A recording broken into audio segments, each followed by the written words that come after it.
গাবুরা মানচিত্রের প্রান্তে দাঁড়িয়ে থাকা এক দ্বীপী জনপদ, যে জনপদে প্রতিটি ধুলোকণায় মিশে আছে লোনা পানির নোনা স্বাদ, আর সেই সাথে মিশে আছে হাজারো মানুষের বেঁচে থাকার অদম্য লড়াই।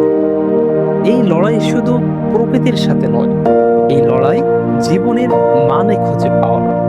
আর এই লড়াইয়ের ময়দানে বহু বছর ধরে বাতিঘরের মতো দাঁড়িয়ে আছেন একজন মানুষ।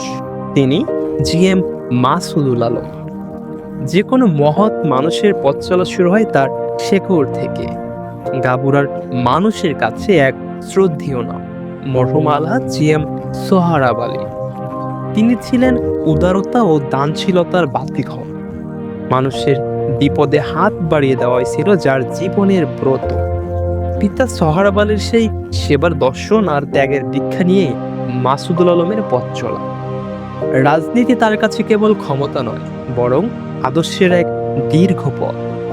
শ্যামনগর উপজেলার বিএনপির সিনিয়র সহসভাপতি হিসেবে তিনি রাজনীতির মাঠে উৎপাত যেমন দেখেছেন, তেমনি দেখেছেন রাজনীতির প্রতিপক্ষের রোষানল।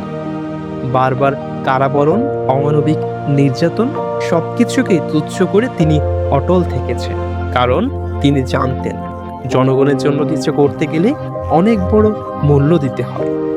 গাবুরার মানুষ তাকে ভালোবাসে, কিন্তু কেন? যখনই সাইক্লোন আসে, বাঁধ ভেঙে যায়, সবার আগে তিনি পৌঁছান। কাদা পানিতে নেমে মানুষের সাথে কাজ করেন।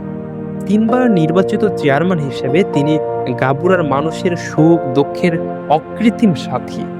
এলাকাবাসীর দেওয়া লোনা পানির সোনার ছেলে উপাধিটিও তিনি কেবল একটি নাম নয়, এটি মানুষের ভালোবাসার অকৃত্রিম সংস্কৃতি। ক্ষমতার দাপট নয়, তিনি জিতেছেন মানুষের হৃদয়। তিনি জানেন গাবুরার প্রতিটি মানুষের নাম, জানেন প্রতিটি পরিবারের কষ্টের কথা।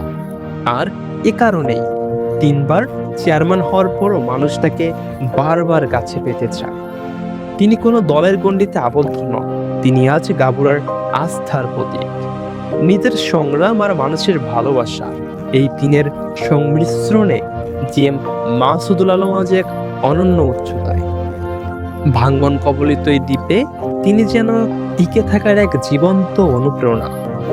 মানুষপত্র এর পক্ষ থেকে তার এই নিঃস্বার্থ পথ চলার প্রতি রইল বিনম্র শ্রদ্ধা ও ভালোবাসা।